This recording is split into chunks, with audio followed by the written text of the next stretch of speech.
Coming up on Airplane Intel, we take you on a journey from our headquarters in Ocala, Florida, all the way to Van Nuys, California to check out a King Air F90 for a test flight and pre-purchase inspection.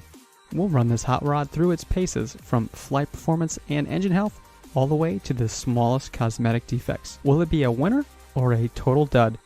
Stay tuned and let's find out.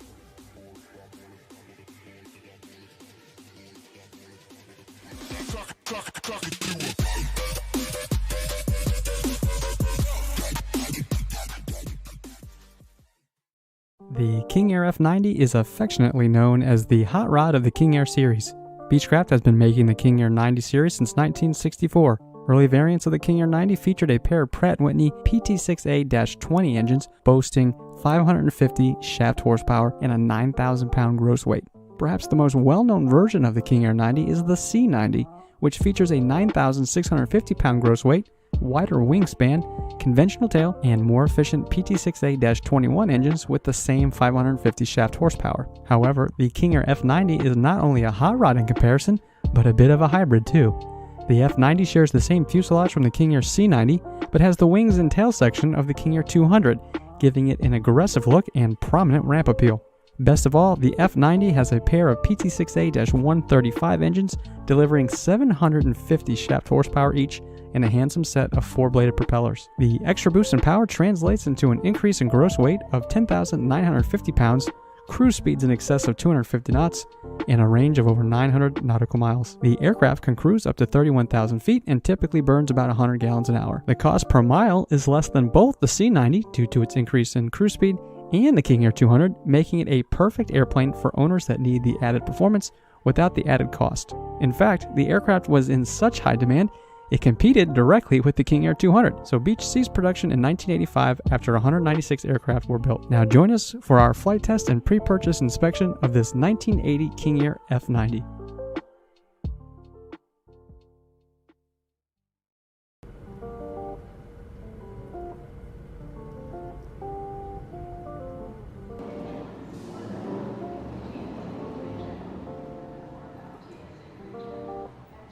What's up, you guys? All right, so we made it here to LAX. It was about a 6-hour flight from Orlando. We ran into a couple snags already, but we're working through it. We got to hopefully get a few hours of sleep. Right now it's about 10:15 local time, which means it's about 1:15 a.m. back home where we started the journey. We started the workday at 8 a.m. Got some other things done with a few other airplanes, a couple other clients and such, and then we left for LAX via Orlando about 3 p.m. So it's been a long day. We're going to be meeting with the owner of the King Air tomorrow morning at 8 a.m. to start going over the logbooks and all the maintenance records. Similar to the Cessna 414 we did last time, the maintenance records and such were not digitized. So that just adds a little bit of layer of complexity to the trip. We'll be adding 2 days onto the trip here to go through the logbooks, particularly important on a turbine airplane where there's a lot more life-limited components and required inspections and so on and so forth. So anyway, we'll get some rest and catch you guys in the morning. Good morning, guys. Adam here. It's about 5:20 a.m. on Tuesday, day 2 of this California trip. We're going to be going to pick up our rental car now.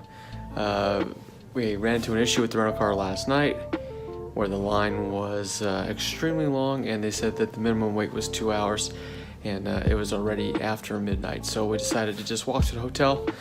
Then we'll pick up the rental car this morning. They opened up at 5, so we're heading over there right now. All right, so we'll see you in a bit.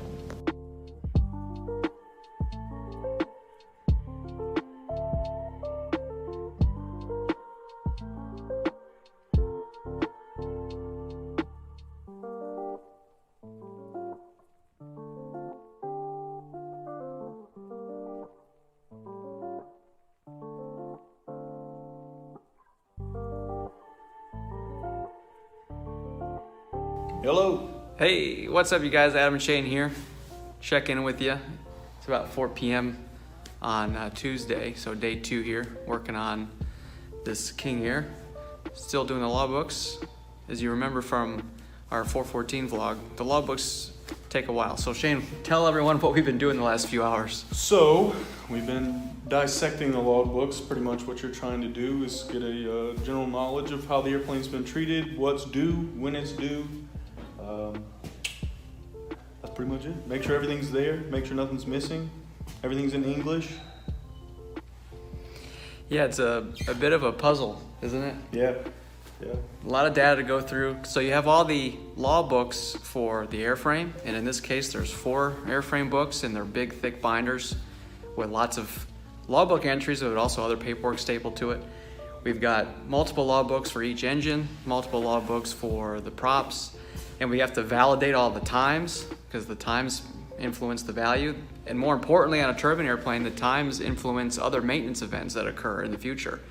So we have to make sure that nothing's overdue or coming due soon by validating the time, seeing when everything was last done. We have a long list of required inspections and required inspection intervals and overhaul intervals and things like that. So like I said, it's a big giant puzzle, a lot of work to do. It's a 2-day process really on a turbine airplane, and in this particular case there's no maintenance tracking at all. So the airplane's not on any kind of maintenance tracking program. So we have to do everything from scratch, so it takes a little bit longer, but we learn a lot about the airplane in the process. So despite the fact that it's a little asinine and time consuming, we learn a lot about the airplane from doing it, and it's gonna make our on-site evaluation of the airplane that we'll be doing in a couple days, it'll make it a lot easier and a little bit more straightforward, and we'll know exactly what to look for when we're at the airplane. And the customer really appreciates it. It's something that most people, I don't know if really anybody else that does it this thorough anyway, going through every page since the airplane was built till now, every word in the logbooks. So it means a lot. And today we have a good view. If you want to show them all those cars and everything. Yeah, we have a good view. So I'll take some B-roll here in just a moment of where we're at. We're kind of in a unique place. We're not at the airport. We're at the owner's business, basically. And he does some interesting things with these classic cars and such. So I'll get some B-roll of that here in a little bit. But yeah, still a lot of work ahead of us. We still got to finish the logbook audit tomorrow. We'll be spending most of the day doing that and putting everything together in a written report so that the customer can see what's going on. So anyway, I guess that's all for now. Shane's got some typing to do. We got to get back to work. All right, we'll see you.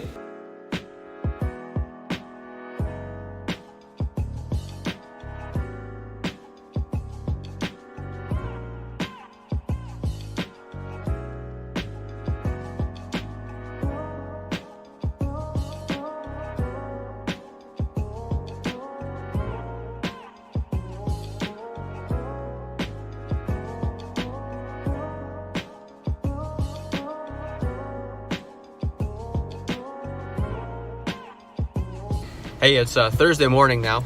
So we spent all day yesterday finishing our logbook audit.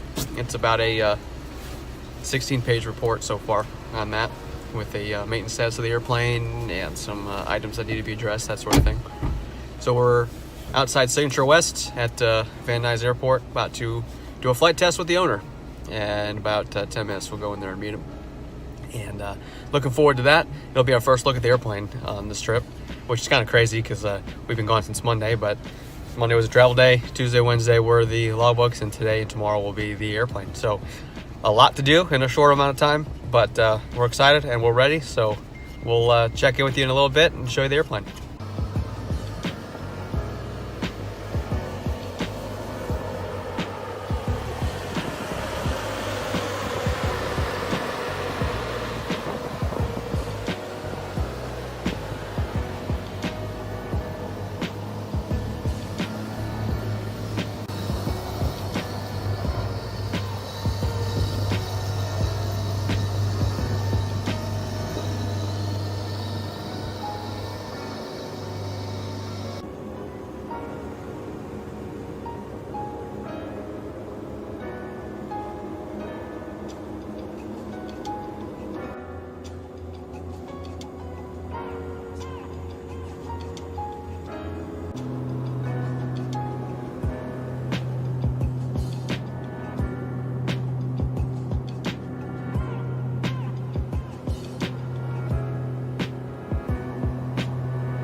up, you guys? Adam here, inside the King Air F90.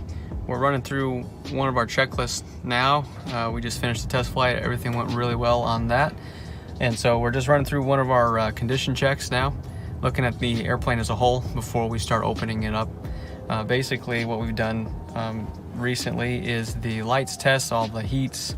We're looking at all the seats and the overall condition of the skin of the airplane, looking at the oil, all the windows, all the instruments. So we're checking the accuracy of everything, the condition of everything before we start opening things up. That way, we know that we didn't damage anything. We know that it was existing already, or whatever the case may be. So we just checked all the lights and all the enunciators in the cockpit, and instrument accuracy, and all the little knobs and switches and everything else. So it's kind of a lengthy process here. We're about to transition in just a moment to the engines, where we're gonna bore scope the engines and look at the props and the spinners real good and all that sort of stuff. So that's the goal for today, to do the aircraft condition check, which we're just about wrapped up with, and our overall looks at the engines. And then tomorrow we'll open up the airframe and do the interior. So a lot of work ahead. Right now, I don't know what time it is. Probably getting late in the day already. So we'll work until they tell us we can't be here anymore. All right, so we'll check with you later. Hey Shane, what's going on? Hey. What are you working on? So this is the PT6A-135 engines. These come standard on the F90. So far what we've done, we've taken out some of these fuel nozzles to do the bore scope. We get into the hot section. We've taken out the igniters to inspect those. We've also went in through the exhaust to throw the bore scope in there, see what we can see. Tomorrow, Inlet screen. Yep. Oh yeah, we went through here. Tomorrow we will take oil samples, inspect the oil filter, inspect the fuel filter, inspect the chip collectors, and then squawk out the engine. Yep, so right now we'll just look over the engine some more. Any defects or things that aren't rigged right, or missing safety wire, or anything that's out of place there, right? Yep. Yeah, guys, so the bore scope takes a while on these, because you gotta, as you mentioned, pull these nozzles out, and then you gotta put some a special tube that goes in here so that it can go all the way around into the hot section of the engine. And so, we can see the cold section over here and the power turbine over there through the exhaust. But anyway, yeah, we got a lot left on this, so I just want to check in with you guys. What do you think, Shane? It's looking good so far. Airplane's looking really good so far. It's a clean airplane. We have a few squawks like always, but this is a good one. None of them are perfect, but this is a good one. Cool. All right, well, we'll see you guys later. See you. All right, guys, so I just want to discuss a couple of discrepancies that we found on this airplane, both of them during the bore scope inspection of the right-hand engine. So we bore scoped both engines, of course, but a couple items that we found on the right engine. One of them was a little bit surprising, the other one not so much. So the first one that we found was some light sulfidation, which is a form of corrosion on the right-hand engine's compressor turbine blades. So it was pretty light, as I say, so not too startling. It's something you see a lot on airplanes, especially when they're not getting compressor washes at their recommended intervals, but it can be something that gets pretty bad, so you have to monitor it, and the remedy to that is an increase in frequency for compressor washes or desalination rinses, that sort of thing. The other thing that we found, which was a little bit more surprising and less expected, and something that I had to do a double take on when I was looking at it, and that was a small crack on the power turbine stator on the right engine. Now, it was a small crack, it's hard to measure with the bore scope, but long story short, we took pictures of everything, which I'm showing now. So the first thing we had to do is go through the maintenance manual to see if, hey, are these things in limits or not? Before we make a big deal about this sort of thing, we need to do some research first, because it's one of those things that can be an issue that needs to be addressed immediately. It could be a deal breaker perhaps, or it could not be a big deal. So we need to kind of get an idea as to what is the urgency level for this sort of discrepancy. So first thing we did, consult the maintenance manual, and the second thing we did is we called Pratt and sent them some photos and got their feedback on it as well. So this is what Pratt had to say about the crack in the power turbine. Per Engine Maintenance Manual 720000, Engine Turboprop Paragraph 10G4, if the defects are not repairable, replace the power turbine stator at the next power section repair, providing NG and T5 are within limits. There is no need for power section repair or power turbine stator change, regardless of the amount of damage, unless structural integrity of the vanes are affected, which would be wide open cracks, excessive foreign object damage, and missing or burnt material. So in a nutshell, what they're saying is as long as our NG, our gas generator, is within limits at all power settings, and the same thing with our T5, which is essentially our interstage turbine temperature, if those items are within limits, which they absolutely are, and there are no structural defects to the stator, then no repair is necessary. It's something that we will monitor. Now, the thing is though, when you add this to the other list of discrepancies that we have, these sorts of things become negotiating points. And as a result of this, we were able to discuss everything with the current owner, discuss it with our client, the buyer, and worked out some things to ensure that the airplane is, first of all, airworthy, and second of all, still a good deal, which it absolutely is. And so this turned out to be not much of a issue for us at all, but definitely a little bit of a surprise. We had to do a little bit of homework and learn a few things about that particular situation. But again, when you stack these things up together, that's how you can start developing a negotiation strategy to ensure that you're getting the best possible deal for the airplane and the best outcome for both parties. All right, guys, so something I wanted to show you real quick here. These spinners can be put on wrong.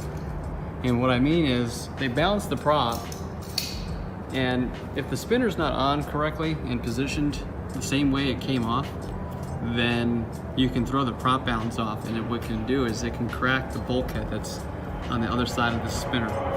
So what a standard practice is they put these little notches here.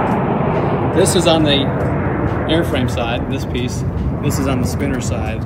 So it's really important that you line up these notches so that the spinner goes on the same orientation that it came off. And again, that just keeps the prop nice and balanced.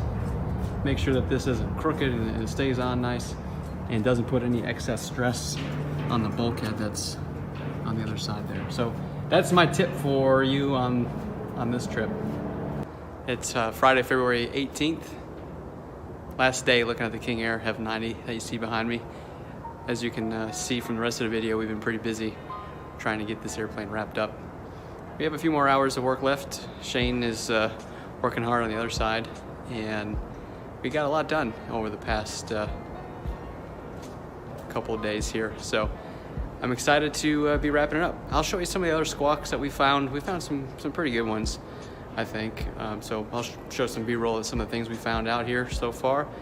And then we'll wrap up here around 6 or 7 tonight, head to the hotel, clean up, and then we catch a red-eye back to Orlando.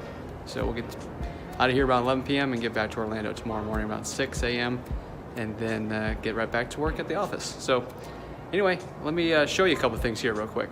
So I'm under the right wing right now, and I've got a couple small panels open. I've opened up a lot of other ones already. It's gonna be a little noisy out here, but anyway, all these up here, these are all fuel panels. So we're not gonna open those. No real need to. But what I wanted to show you is up in here. I don't know if you can see that too well, but right there, that bolt, that's the stop for the ailerons. Anyway, when I move the aileron, the belt crank hits the stop. So this whole thing up here is the belt crank for the aileron. And there's the other stop. That's the up stop over there. That's the down stop over here. I apologize if the video is a little blurry, but kind of hard angle. And then of course through here, you can see some of the forward aileron cable. And then all up down, straight down there, there's some fuel lines, and then the forward spark. So a lot of stuff to look up in these wings. Wings are really important. A lot of stuff goes through there, the cables, fuel lines, a lot of the structure for the wings, so on and so forth. So anyways, that's what we're doing. We'll put up some other photos and videos here of some of the other things we've been looking at and finding out about this airplane. But there's a couple things to address, but so far, overall, everything's going real good.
Hey, what's up, guys? Adam here. Hey, I'm Shane.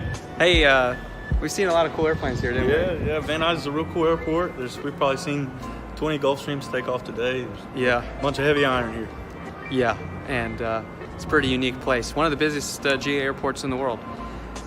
But something I wanted to talk to you guys about real quick is clarify a common misconception. So we're out here doing a pre-buy in this airplane. And the misconception is with a lot of people, including the owners and sometimes the brokers and such, is that we're here to kill the deal, so to speak, or make the deal not happen. And I don't know about you, but that's not what I think our job is. What do you think? No, not at all. Like I mentioned earlier, definitely there's no perfect airplane, but there's definitely a lot of great ones, and we see a bunch of great ones. We want to make sure that everybody knows that we're definitely not here to kill deals. We just want to make sure that our customer knows the value and the status of the airplane when we get done. That's right, yeah. So our job, our objective is to, like he said, get the value of the airplane, the maintenance status of the airplane, and the overall condition of the airplane. Pedigree. The pedigree, exactly. We don't make a big deal out of spilled milk. Like you said, no airplane is perfect. We're not here to make a big deal out of small things. Just make sure that the airplane is as represented, and that's it. In fact, we hope the deal goes through because we spend a lot of time on these airplanes doing pre-buys, and we would want the deal to go through. And typically, by the time we get to this point, we've vetted the airplane very thoroughly already by doing some of the other office research on the airplane and things like that. We know a pretty good idea of what the value is. We know what a lot of the history of the airplane. So by the time we get to this stage, basically we start out with the airplane having an A+ to begin with. So it's, if there's things that come up, they come up. But our job is not to squawk the airplane out, per se, or down the airplane for any reason. We want the deal to go through, unless there's an obvious major issue. But you have anything else you want to say about that? Let me think. Yeah, instead of a deal breaker, we just want to make sure the deal is fair. That's the best way I can do it. That's exactly it. We want to make sure that the deal is fair, that the airplane is a good airplane, and it's being sold at a fair price. So anyway, that's another little tidbit for you, just to clear up some common misconceptions that people have when we're out here doing these things. And like I say, we vet the airplanes already before we get to this point. And as we expected, this airplane is turning out to be pretty good. So I don't know if you guys can see this or not. There goes, what is that, Challenger? Or that Rare? Yes. Anyway. It's all day long. All day. So anyways, we'll catch you guys later. Thanks for watching. If you enjoyed this video, don't forget to hit the like button and subscribe to our channel. To learn more about our aircraft pre-buys and aircraft owner support services, head on over to our website, airplaneintel.com. To hear our aviation podcast about aircraft ownership, search for the Airplane Intel podcast wherever you download yours. Until next time, keep the dirty side down and stay safe.